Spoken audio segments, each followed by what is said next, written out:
111 degrees? Phoenix can't really be that hot, can it? Phoenix, Arizona. A city that defied nature, common sense, and all basic human comfort to become one of the largest cities in the United States. Oh my God, it's like standing on the sun!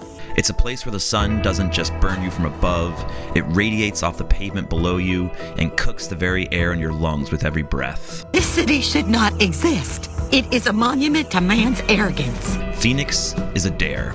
It dares you to step outside, to touch anything metal, to take a ride. And ride they do.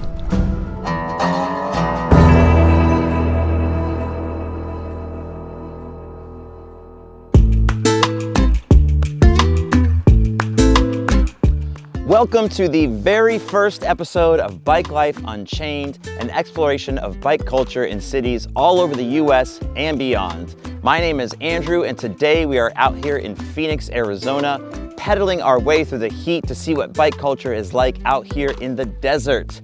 Although, not really. It's February, it's like 75 degrees, it's kind of perfect.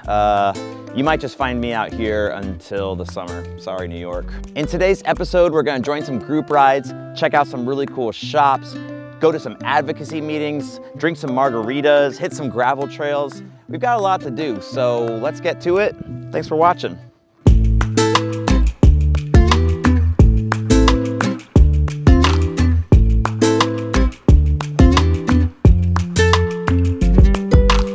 Phoenix is the 5th largest city in the US with a population of 1.7 million and growing. In fact, the Phoenix metropolitan area is among the top 10 fastest growing regions in the entire country. But like a lot of other Sunbelt cities, that growth has been very car-centric. The advocacy group People for Bikes ranks it in the 63rd percentile for bike infrastructure with a score of just 29 out of 100, so a lot of room for growth. However, what the city lacks in infrastructure, it makes up for in ideal winter temps, incredible natural beauty, and a bike community that is determined to steer this city in the right direction for cyclists.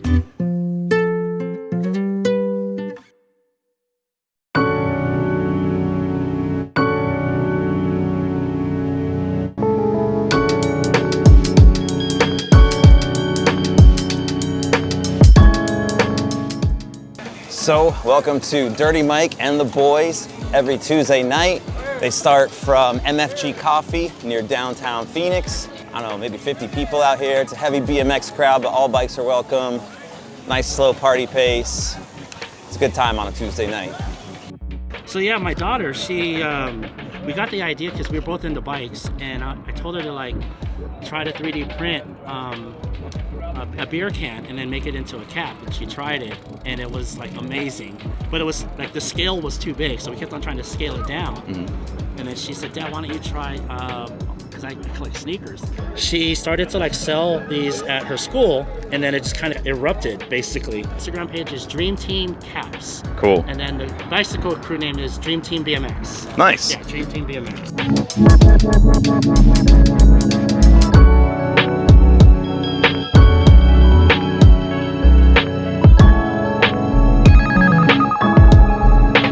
The official beverage of Dirty Mike and the Boys is the Beatbox. $4 gets you 11.1% alcohol. Yes. Okay. So we're gonna try it. Never tried this before. First time ever. Cheers, cheers. Got blue raz. Yeah, here we go. All right. That'll work. Delicious. That'll work. That'll work. Okay.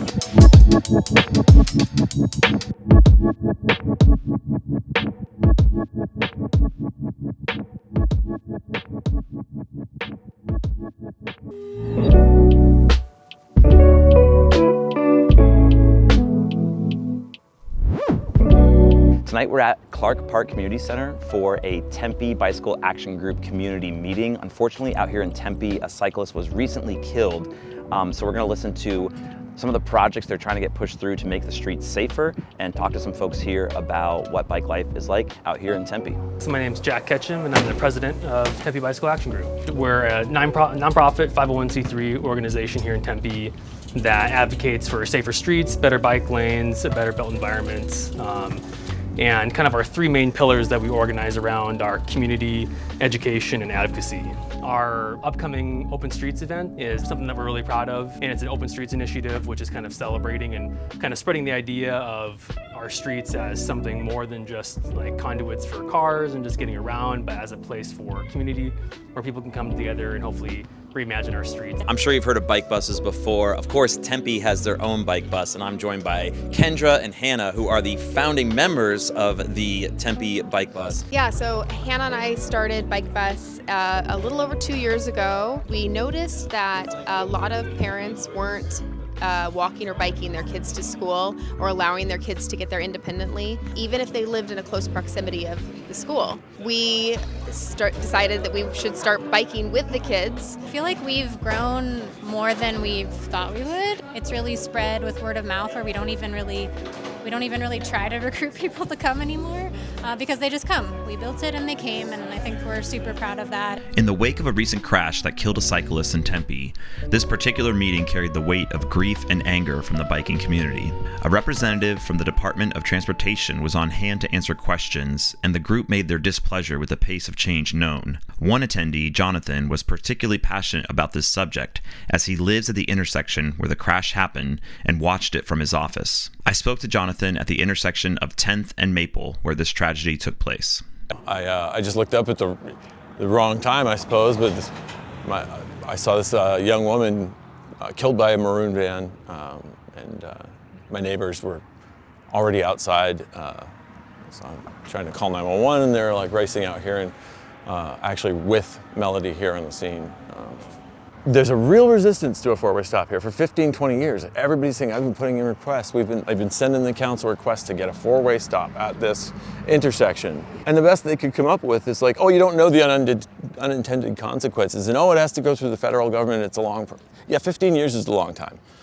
You just said last night, the gentleman who was speaking was there, I've been here 30 years, which is like an admission. Like, it's, I'm sure he's a nice man, but my goodness, like the things that haven't happened here. Melody Mason was a beloved musician in Tempe who friends described as loving, eccentric, and loud.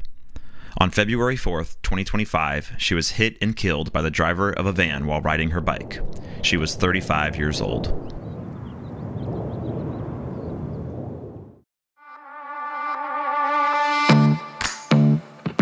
Hey everybody, before we continue, I just wanted to say thank you from the bottom of my heart for watching this very first episode of Bike Life Unchained. Let me tell you a little bit about myself. My name is Andrew. I'm a cyclist in New York City. I started going to group rides 2 to 3 years ago, and simply put, it changed my life, and I met some of my best friends through these groups. I used to travel a lot for work, and I would bring my bike with me and go to group rides in cities all over the US, like Phoenix. And it let me meet these people who I immediately had something in common with. And I found that connection to be so special and important and unique to bike culture. So the whole purpose of this show was to open that up and look at bike culture in all these cities in the US that are places you might not think of as bike cities. You know, it's not just Portland, it's not just New York. It's places like Phoenix, it's places like Oklahoma City or Louisville, Kentucky. That's where this cool stuff is happening. And so I wanted to explore that with this channel. So if you're liking this and that sounds like something you're interested in, there's 3 things I would ask you to do. The first one is to subscribe to this channel. That's the most important one. The more subscribers we have on this channel, the more able I am to expose cool bike cultures in the US to a broader audience. The second thing is to hit like on this video. I know that sounds really simple, but I promise it actually makes a difference in the algorithm and boosts us to the top of the page when people are searching for Bike Life in Phoenix or something like that. And the third thing, and this is a big ask, but if you really like this and you want to see more of it, I have a Patreon set up. It's $5 a month. If this is the kind of thing that gets you excited and you want to watch and you want to toss me $5 a month, it would go a long way in helping me get to new cities and show those things off. Since this is our very first one, the Patreon shout out this month is very short. It's my brother, Matt Littlefield. Matt, I love you. Thanks for being our very first Patreon subscriber. Hopefully this section is much, much longer in future videos. Let's get back to the bikes.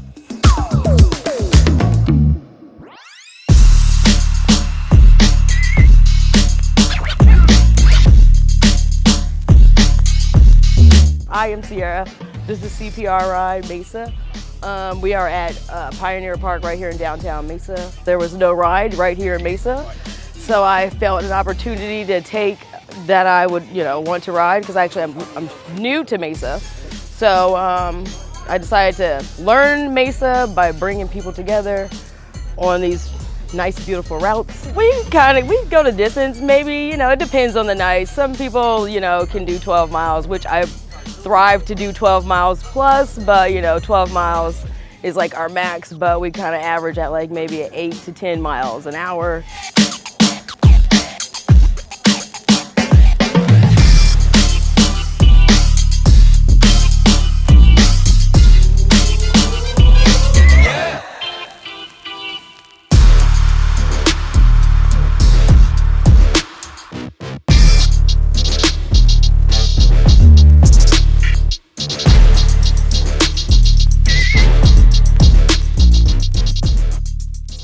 New bikes get all the love. Carbon frames, electronic shifting. But how about some love for old bikes? Bike Saviours is a co-op that is giving second life to frames with stories and wheels that have miles left to go.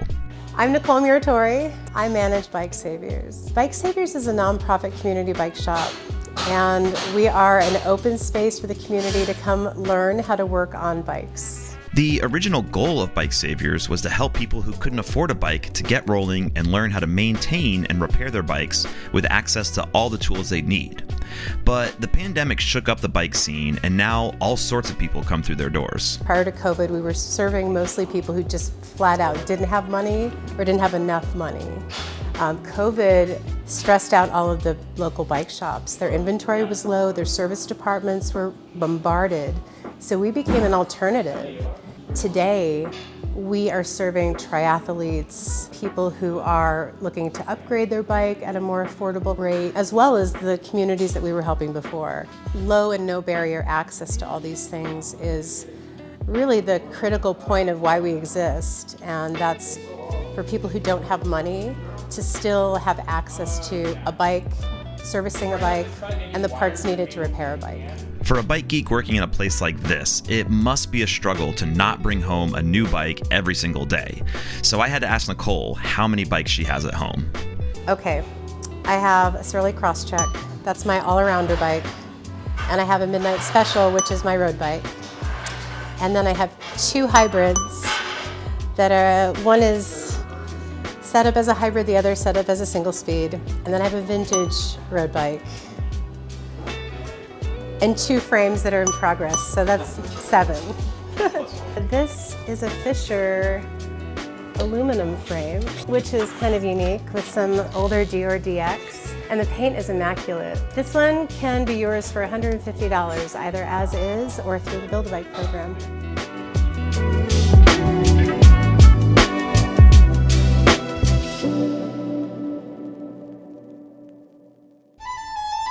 And now, the story of how Michael, aka Bicycle Jesus, recovered his stolen bike 3 years later. This is my leader frame. Bought this back in like 2019. I was actually moving into a new apartment. I went to go sign my lease.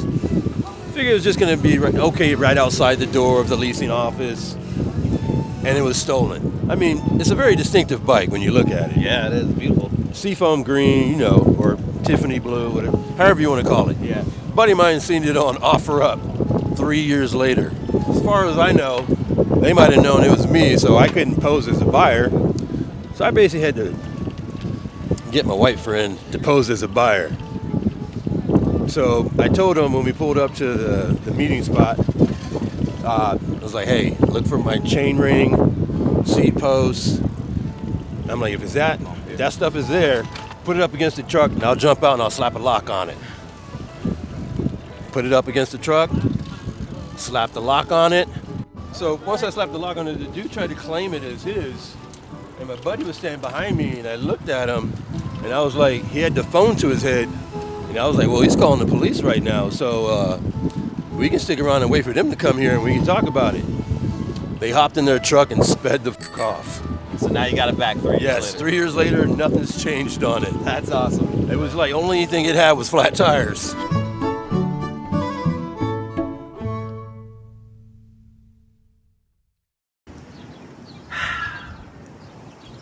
Why do the things we love hurt us?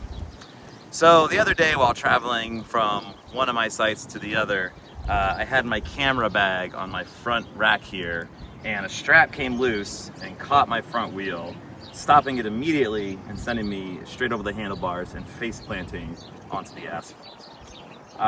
The result is 3 stitches above my eyes, a busted lip, a bunch of scrapes, and a black eye. I guess the lessons to be learned: be careful how you strap down gear, especially on your front rack, and always wear your helmet. I had my MIPS helmet on. I'm pretty sure I would have had a concussion if it weren't for that. I definitely felt like my bell was rung, but I passed all the concussion protocols. So I'm really glad I was wearing that, and that the worst that came out of this really was a black eye, 3 stitches, and some sore muscles today.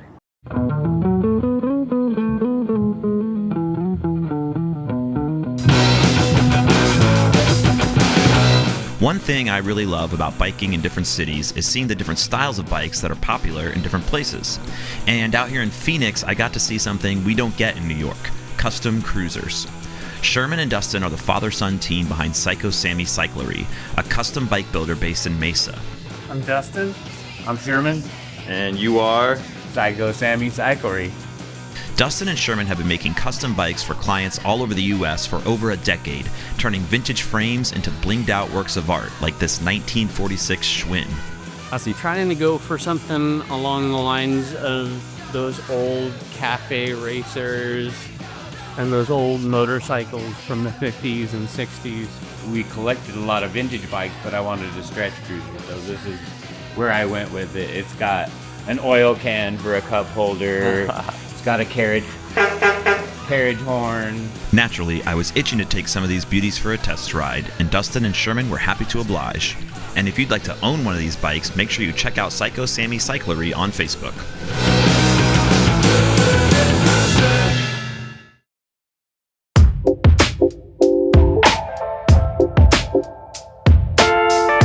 Phoenix is a city built for cars. Wide roads, endless parking lots, and highways cutting through the sprawl. But if you know where to look, getting around by bike isn't as bad as people think. The city's canal system, built in the late 1800s, still exists today, and most of the paths along them are paved, giving you miles of car-free routes to ride across town. The Salt River also has a well-maintained paved path for crossing east to west. And when the summer heat makes long rides unbearable, you can always hop on a bus or the light rail. Both have bike racks and give you an easy way to cover ground without melting your tires. The real challenge starts when you leave these bike-friendly routes. Often you'll get dumped onto a 6-lane road with a narrow shoulder and cars flying past at 50 miles an hour. Google Maps isn't much help either. It'll route you into bike lanes that are technically there, but far from ideal. I had way better luck with Cycle.travel, which builds routes based on low speed limit roads instead. This will put you on neighborhood streets, and that's a way better experience. For those with wide tires, you'll find lots of gravel trails. I tried my hand at Papago Park with mixed results. So alongside the Salt River in Mesa, this paved off-road path is called the Stadium Connector, so called because of the spring training MLB stadiums that are located alongside of it. So back there is Sloan Park, where the Chicago Cubs do their spring training, and then it will connect to the Las Vegas Athletics stadium for their spring training grounds. Completely off the road, paved, really, really nice.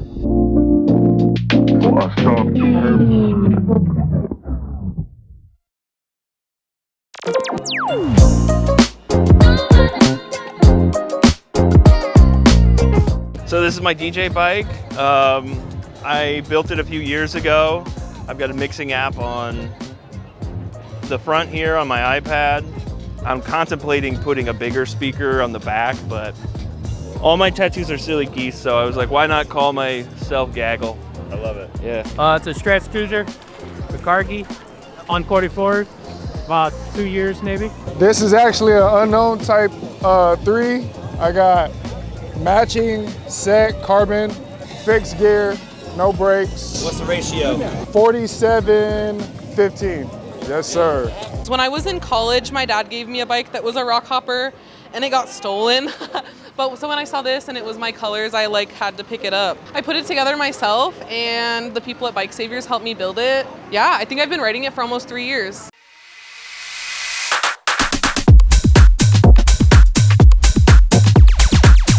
your name? David Fernandez. David Fernandez. How long you been leading these rides? I took over for Luke a little over a year ago. And how many people you say we have here tonight? We're probably in the like 300s tonight, maybe. What makes Phoenix bike culture unique?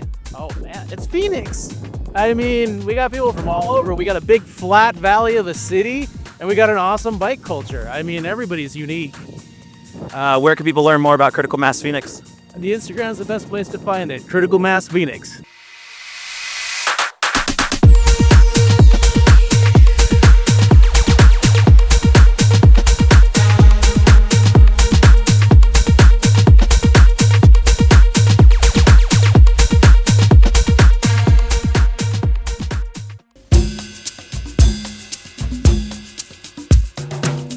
Well, that is going to do it for me from Phoenix, Arizona, and this episode of Bike Life Unchained. Thanks again for watching. Once again, if you liked it, don't forget to hit subscribe and like this video, and I will see you next time.